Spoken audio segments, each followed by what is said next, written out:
استقبال کیجئے حضرت مولانا مفتی شمائل عبداللہ ندوی کا.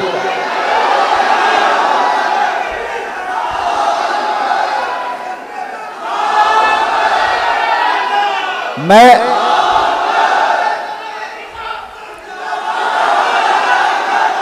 بس آپ شروع کریں گے تبھی چپ ہوں گے.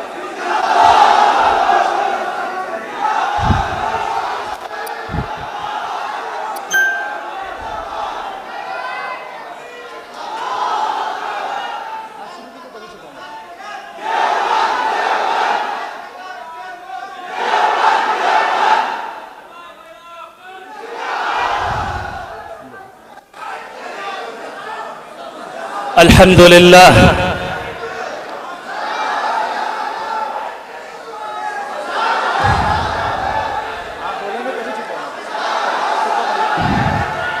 الحمد لله الذي يقدم من يشاء بفضله ويؤخر من يشاء بعدله والحمد له على إحسانه والشكر له على توفيقه وامتنانه وصلى الله وسلم على خاتم النبيين وإمام المرسلين سيدنا محمد بن عبد الله الأمين وعلى آله الطيبين وأصحابه الغر الميامين ما اتصلت عين بنظر ووعت أذن بخبر وسلم تسليما كثيرا كثيرا. أما بعد فأعوذ بالله من الشيطان الرجيم. بسم الله الرحمن الرحيم. بل نقذف بالحق على الباطل فيدمغه فإذا هو زاهق ولكم الويل مما تصفون. صدق الله العظيم. عزیز طلبہ کرام، یہ میرے لیے شرف و سعادت کی بات ہے کہ میں اس وقت ازہر الہند ام المدارس دارالعلوم دیوبند میں آپ سے مخاطب ہوں. اللہ رب العالمین کا فضل و کرم ہے آپ تمام طلباء کے اوپر بھی کہ آپ حضرات کو اس ادارے میں علوم شرعیہ حاصل کرنے کا اس نے موقع عطا کیا.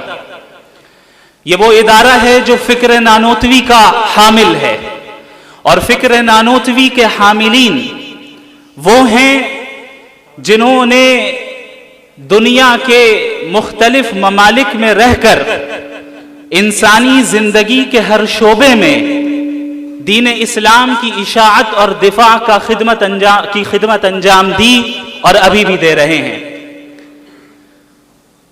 اللہ رب العالمین نے محمد الرسول اللہ صلی اللہ علیہ وسلم کے ذریعے جو پیغام اور جو تعلیم پوری امت کو دی ہے، بلکہ پوری انسانیت کو دی ہے، وہ تعلیم یہ ہے کہ ہم اور آپ ایک بامقصد زندگی گزاریں اور ہمارے ہر کام کے پیچھے مقصد ہو. یہی وجہ ہے کہ جب ہم اپنے اسلاف کی زندگی کو دیکھتے ہیں تو ان کے کاموں کے پیچھے ہمیں متعدد حکمتیں نظر آتی ہیں، اور ہمیں یہ معلوم چلتا ہے کہ ان کے ہر کام کے پیچھے ایک مقصد ہوا کرتا تھا. اور وہ مقصد کیا تھا؟ وہ مقصد صحیح معنی میں یہ تھا کہ ہم اللہ کو راضی کرنے والے بن جائیں، ہم اللہ کی معرفت حاصل کرنے والے بن جائیں، اور اللہ کو راضی کر کے جنت کو حاصل کریں، اور اس کے دین کا دفاع کریں، اور اس کی حفاظت کریں، اور اس کی نشر و اشاعت کریں. یہی وجہ ہے کہ ہمارے اسلاف نے اس بات پر زور دیا کہ ہمارے اندر نافعیت پیدا ہو. فَأَمَّا الزَّبَدُ فَيَذْهَبُ جُفَاءً وَأَمَّا مَا يَنْفَعُ النَّاسَ فَيَمْكُثُ فِي الْأَرْضِ كَذَلِكَ يَضْرِبُ اللَّهُ الْأَمْثَالَ. کہ جو جھاگ ہے وہ ختم ہو جاتا ہے، لیکن جس کے اندر نافعیت ہے وہ باقی رہتا ہے، اور اللہ اسی طرح مثالیں دیتا ہے. حضرت مولانا ابو الحسن علی الحسنی الندوی رحمت اللہ علیہ نے اس آیت کے ضمن میں یہ فرمایا کہ ڈاروینین ایولیوشن کے ماننے والوں کے نزدیک بقائے اصلاح کا قانون ہے، اور جبکہ قرآن کریم نے جو اصول پیش کیا وہ یہ ہے کہ بقائے انفع کا قانون پیش کیا کہ اس دنیا میں وہ باقی رہے گا جو زیادہ نفع بخش ہوگا، اس دنیا میں وہ باقی رہے گا جس سے لوگوں کو نفع پہنچے گا۔ لہٰذا اگر ہم نے اور آپ نے اپنے اندر نافعیت کو پیدا کیا جس کے ذریعے تمام انسانوں کو نفع پہنچے تو یاد رکھیے باقی آپ ہی رہیں گے، باقی آپ ہی رہیں گے۔ یہ اللہ کا قانون ہے، یہ اللہ کی سنت ہے، یہ قرآن کا اعلان ہے۔ لہٰذا اس بات کا عزم کرنا ہے ہم سب کو کہ ہم اور آپ اسلام کی حفاظت کی خدمت انجام دیں گے، اور ہر زمانے میں جتنے نئے فتنے اٹھیں کبھی ان فتنوں سے ہم مروب نہیں ہوں گے۔ جب آپ صحابہ کرام کی زندگی کو پڑھیں تو آپ کو اندازہ ہوگا کہ صحابہ کرام کے دل و دماغ میں ایمان اس طرح راسخ ہو گیا تھا کہ قیصر و کسریٰ کا عظیم الشان نظام انہوں نے پلٹ ڈالا، لیکن کبھی اس نظام سے مرعوب نہیں ہوئے، کبھی کسی سے متاثر نہیں ہوئے، کبھی یہ نہیں سمجھا کہ دنیا کیا کر رہی ہے اور دنیا اس طرح چل رہی ہے، نبی ہمیں دوسری طرح چلا رہے، نہیں، بلکہ فخر سے بیان کیا۔ ایک شخص نے ایک صحابی رسول سے استہزان کہا، ارے تمہارے نبی کیا استنجا کرنا بھی سکھاتے ہیں؟ انہوں نے یہی جواب فخر کے طور پہ کہا کہ جی ہاں، استنجا کرنا بھی سکھاتے ہیں۔ یہ اس کے سچے نبی ہونے کی دلیل ہے، اس دین کے کامل ہونے کی دلیل ہے کہ یہ دین طہارت سے لے کر آگے تک اور ہر انسانی زندگی کے ہر شعبے کے متعلق تعلیم رکھتا ہے۔ یہ اس دین کی خصوصیت ہے۔ یہی وجہ ہے کہ جب ہم اسلام کی بات کرتے ہیں تو کامل اسلام کی بات کرتے ہیں۔ اسلام کا مطلب یہ نہیں کہ ہم صرف نماز روزہ رکھنے والے بن جائیں، بلکہ اسلام یہ ہے کہ ہمارا ورلڈ ویو اسلامی ہو جائے، ہم ہر چیز اسلام کے مطابق کریں، چاہے ہم زندگی کے کسی بھی مرحلے میں کیوں نہ ہو۔ اللہ رب العالمین کا یہ احسان رہا، فضل رہا کہ اللہ نے ہم سب کو اس دین کے علم کو حاصل کرنے کی توفیق عطا فرمائی۔ اب ہماری ذمہ داری ہے کہ اس نعمت کی ہم قدر کس طرح کرتے ہیں، چونکہ اللہ کا یہ دستور ہے، اللہ کا یہ نظام ہے کہ اللہ اس شخص کی نعمتوں میں اضافہ کرتا ہے جو اس کی نعمتوں کا شکر ادا کرتا ہے، اور اگر ہم اس نعمت کی ناشکری کریں تو اس بات کا اندیشہ ہوتا ہے کہ کہیں ایسا نہ ہو کہ وہ نعمت ہم سے سلب کر لی جائے اور کسی اور کو دے دی جائے۔ اس ادارے میں آپ کا موجود ہونا، اس ادارے میں ہم سب کا اس وقت موجود ہونا، یہ در حقیقت اللہ کی نعمت ہے اور اس کی قدر کرنا یہ ہم سب کی ذمہ داری ہے۔ مجھے بڑی خوشی ہوئی جب میں یہاں داخل ہوا، مجھے یہ امید نہیں تھی بلکہ یہ توقع نہیں تھی کہ اتنی محبت آپ حضرات اپنی محبت کا اظہار میرے لیے کریں گے، چونکہ حقیقتاً میں اپنے آپ کو اس کا اہل نہیں سمجھتا اور ہوں بھی نہیں، اور یہ محض اللہ کا فضل رہا کہ ذَلِكَ فَضْلُ اللَّهِ يُؤْتِيهِ مَن يَشَاءُ، کہ اللہ رب العالمین جس سے جس طرح دین کا کام لینا چاہے لے۔ میرے عدم استحقاق اور نااہلی کے باوجود اللہ نے یہ کام لیا، یہ ضرور میرے اساتذہ کرام، میرے مشائخ اور تمام مسلمانوں کی دعاؤں کا ہی نتیجہ ہے۔ اللہ رب العالمین کے اس دین کا دفاع کرنا، اور آپ جس زمانے میں ہو اس زمانے میں ابھرتے ہوئے فتنوں کا مقابلہ اس انداز میں کرنا جو اس زمانے کا تقاضا ہو، یہ در حقیقت ہمیں ہمارے اسلاف کی زندگی سے اس کا پتہ چلتا ہے۔ آپ اللہ کے نبی صلی اللہ علیہ وسلم کے زمانے سے لے کر ہمارے زمانے تک آ جائیں اور پوری تاریخ اسلامی کو آپ دیکھیں کہ امت مسلمہ کس طرح نشیب و فراز سے گزری ہے، اور یہ در حقیقت اللہ کا پلان ہے، چونکہ کوئی بھی قوم اگر نشیب و فراز سے نہیں گزرے تو اس کی صلاحیتیں کبھی پختہ نہیں ہو سکتی، اور اس کی صلاحیتیں کبھی قائم اور دائم نہیں رہ سکتی۔ اگر یہ امت نشیب و فراز سے گزری ہے اور ابھی بھی گزر رہی ہے تو کسی بھی طرح مایوسی کا شکار نہیں ہونا ہے، بلکہ اس کو اللہ کا نظام تربیت، اللہ کے نظام تربیت کا حصہ سمجھنا ہے۔ اور یہی وجہ ہے کہ اللہ نے قرآن کریم میں یہ حکم فرمایا یا ایھا الذین آمنوا اصبروا وصابروا ورابطوا واتقوا اللہ لعلکم تفلحون، اے وہ لوگ جو ایمان لے آئے، صبر کرو اور صبر کی فضا عام کرو۔ صرف یہ نہیں کہا گیا کہ صبر کرو بلکہ صبر بھی کرنا ہے اور مصابرہ بھی کرنا ہے. صبر کا تعلق ہر شخص سے ہے اور مصابرہ کا تعلق اجتماعیت سے ہے. یعنی خود بھی صابر بننا ہے اور صبر کی فضا کو عام کرنا ہے. حوصلہ پیدا کرنے والے کلمات کو عام کرنا ہے. حوصلہ شکن الفاظ نہیں کہنے ہیں. ہمیں ایک دوسرے کا تعاون کرنا ہے. ورابطو، اور محاذ پر ڈٹے رہو، مورچوں پر ڈٹے رہو، کبھی باطل سے متاثر نہ ہو. یہ نہ دیکھو کہ تمہارے پاس اسباب کی کمی ہے، تعداد کی کمی ہے. یہ دیکھو کہ تم کس رب کے ماننے والے ہو. وہ رب قادر مطلق ہے. وہ رب جب چاہے گا، جیسا چاہے گا، جس سے چاہے گا ویسا کام لے گا. اس رب سے استعانت کرو، اس رب سے مدد طلب کرو اور اس بات پر ڈٹے رہو کہ محمد الرسول اللہ صلی اللہ علیہ وسلم کی تعلیمات کے مطابق ہی ہم زندگی گزاریں گے اور اسی دین اسلام پر ہی مریں گے، اس کے علاوہ کسی اور نظام پر نہیں مریں گے. ایک دوسرا پیغام جو میں آج اس مبارک مقام سے دینا چاہتا ہوں، وہ پیغام بہت اہم ہے. یہ پیغام صرف آپ کے لیے نہیں بلکہ ہمارے ملک کے تمام ان طلباء کے لیے ہے جو کسی بھی ادارے میں علوم شرعیہ کو حاصل کر رہے ہیں. یاد رکھیں، اس دین کا جو تصور ہے وہ امت کا تصور ہے. ہمارا اور آپ کا جو تعلق ہے وہ امت کا تعلق ہے. ہم سب کو ان تمام چیزوں سے اجتناب کرنا ہے جن کے ذریعے امت میں کسی بھی طرح تفرقہ ہو اور انتشار پھیلے. اب کسی بھی طرح کی عصبیت ہمارے اندر نہ آئے. اللہ کے نبی صلی اللہ علیہ وسلم کی جب بعثت ہوئی تو الگ الگ قسم کی عصبیتیں موجود تھیں. اللہ کے نبی صلی اللہ علیہ وسلم نے ان تمام عصبیتوں کو ختم کیا، چونکہ وہ عصبیتیں امت کو اور انسانوں کو متحد ہونے سے روکتی تھیں اور سب کو کلمہ توحید پر نبی نے متحد کیا. اوس اور خزرج، آپ حضرات مجھ سے زیادہ جانتے ہیں کہ یثرب میں یہ جو دو قبیلے تھے آپس میں کس طرح لڑتے تھے، آپس میں ایک دوسرے کے خلاف کس طرح سازشیں کرتے تھے. لیکن اللہ کے نبی صلی اللہ علیہ وسلم نے قبائلی عصبیت کو ختم کیا اور کلمہ توحید پر ساری امت کو اور اہل یثرب کو متحد کیا. یہ اس بات کا پیغام ہے کہ دیکھ لو، ہمارے مزاج میں اختلاف تو ہو سکتا ہے، جزوی چیزوں میں اختلاف ہو سکتا ہے، لیکن عقیدے اور اصول میں ہم سب متفق ہیں.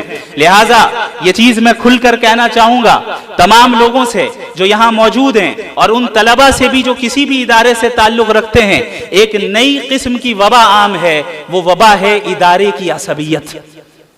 ادارے کی عصبیت، اور اس عصبیت کی بنیاد میں بھی، اس عصبیت کی بنیاد پر ہمارے درمیان انتشار ہو رہا ہے. میں یہاں پر چاہتا ہوں کہ ہم سب اس بات کا اعلان کریں کہ ہم اور آپ ایک ہیں، ہم مختلف نہیں ہیں. ہم یہ نہ دیکھیں کون ندوی ہے، کون قاسمی ہے، کون مظاہری ہے، بلکہ اس بات کا اعلان کریں کہ ہم ندوی قاسمی عصبیت کی دیوار کو آج ہی منہدم کرتے ہیں. ندوہ اور دیوبند ایک ہی ہے. ندوہ اور دیوبند کا مقصد ایک ہی ہے. وہ مقصد اللہ کے دین کی حفاظت اور اس کی اشاعت ہے. طریقہ کار میں اختلاف ہو سکتا ہے، جزئیات میں اختلاف ہو سکتا ہے، اور یہ اس امت کی خوبی ہے، اسے تسلیم کرنا ہے. اللہ رب العالمین سے میں دعا گو ہوں کہ آپ تمام حضرات کو جزائے خیر عطا فرمائے. یہ آپ حضرات کی دعاؤں کا نتیجہ ہے کہ جو کچھ بھی اللہ نے کل ٹوٹی پھوٹی باتیں میری زبان سے کہلوا دی، محض اس کا فضل ہے اور اس کے بعد آپ حضرات کی دعائیں. اور میں ایک چیز اور بتاؤں کہ اس ڈیبیٹ اور مناظرے کو جو انجام دیا ہم نے، اس کی آخری تیاری اسی سرزمین دیوبند میں ہوئی الحمدللہ.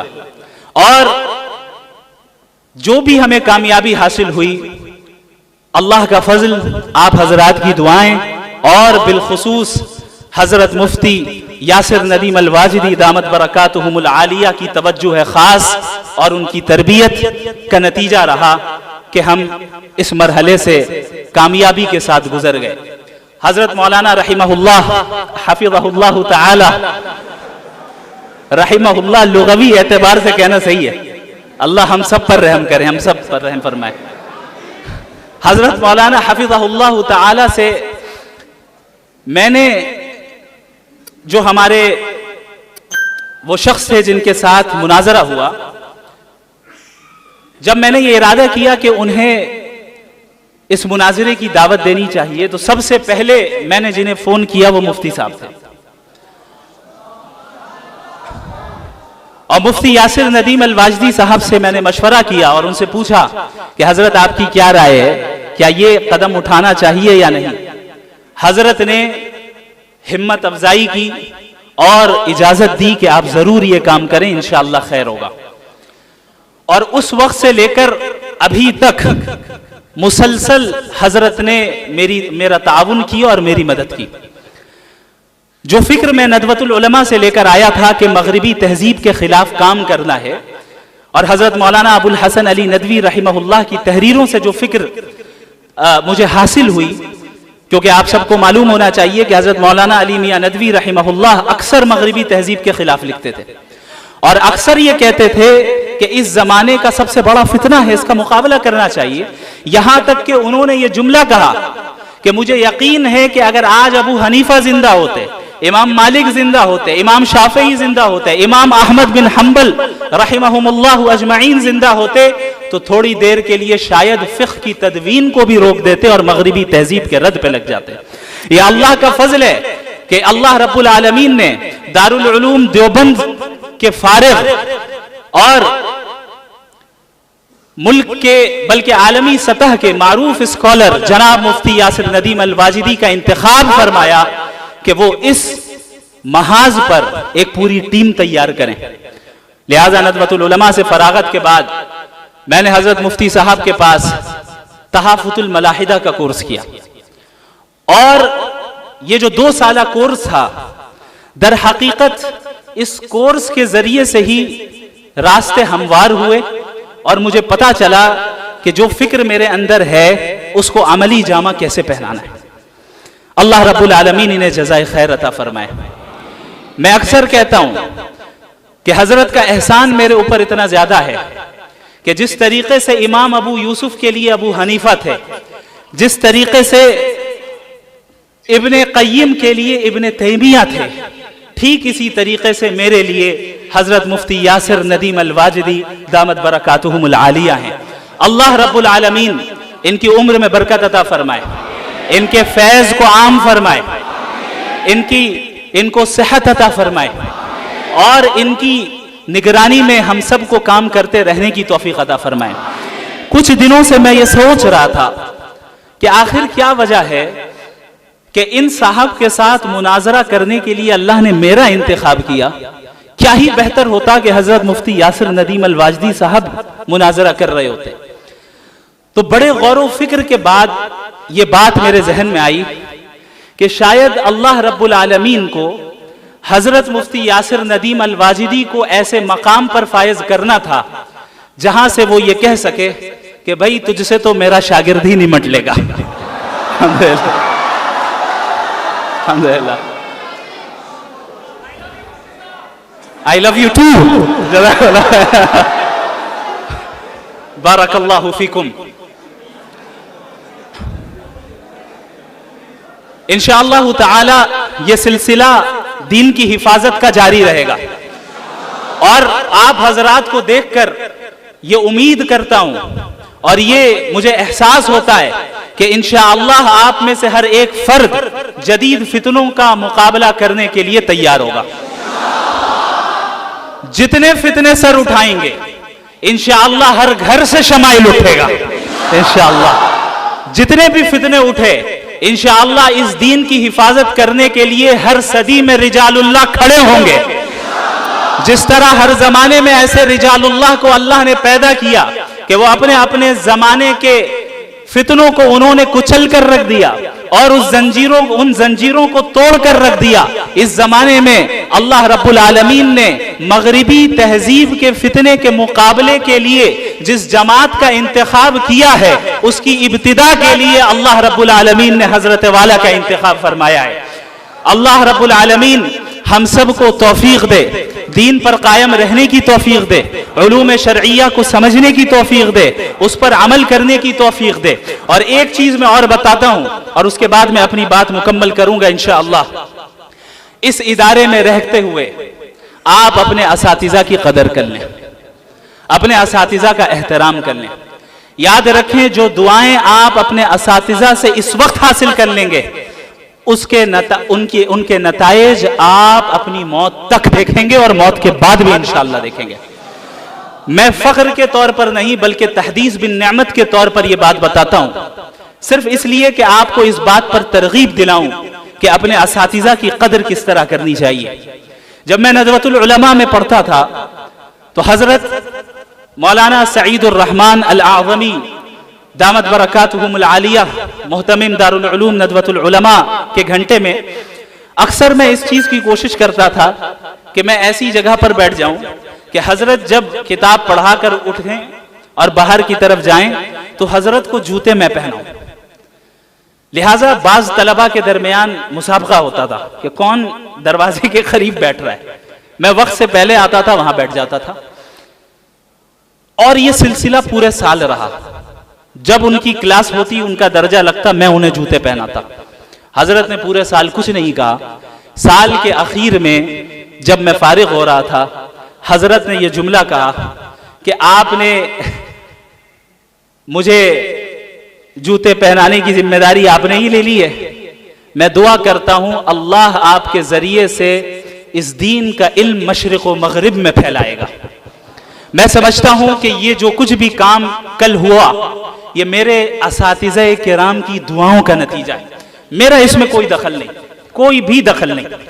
میں نے بس ایک چیز کی پابندی کی کہ میں اپنے اساتذہ کی باتیں مانتا تھا. اگر وہ کہتے تھے کہ باہر نہ جاؤ تو میں نہیں جاتا تھا. اگر وہ کہتے تھے کہ اس وقت پڑھو تو میں پڑھتا تھا. میں نے اتنا ہی کیا ہے. یہ ان حضرات کی دعاؤں کا نتیجہ ہے کہ اللہ رب العالمین جس سے جو چاہے کام لے لے. یہ واقعہ میں نے آپ کو اس لیے بتا دیا تاکہ آپ حضرات جس قیمتی لمحے سے اس وقت گزر رہے ہیں اس کی قدر حقیقی معنی میں آپ کو اس وقت ہوگی جب آپ اس ادارے سے فارغ ہو کر نکل جائیں گے. لیکن قبل اس کے کہ بہت دیر ہو جائے ہم اور آپ اس لمحے کو اور اس نعمت کی قدر کر لیں اور اسے غنیمت سمجھیں اور اپنے اساتذہ کے مشوروں کے مطابق کام کریں اور اپنے اندر اللہ سے تعلق قائم کریں. یاد رکھیں بالآخر اللہ کا تعلق ہی کام آتا ہے، بالآخر اخلاص ہی کام آتا ہے کہ ہم جو کام کریں اللہ کے لیے کریں، کسی دنیاوی غرض سے نہ کریں. بہرحال یہ ایسی باتیں ہیں جو آپ حضرات مجھ سے زیادہ جانتے ہیں اللہ کے فضل سے، اور ان باتوں کو آپ اپنے اساتذہ کرام سے براہ راست سنتے آئے ہیں اور سنتے رہیں گے انشاءاللہ تعالی. مزید میں ان حضرات کی موجودگی میں مزید لب کشائی کی جرت نہیں کر سکتا، اسی لیے میں اتنی باتوں پر ہی اکتفا کرتا ہوں. جزاکم اللہ خیرا وآخر دعوانا ان الحمد للہ رب العالمین والسلام علیکم ورحمۃ اللہ وبرکاتہ.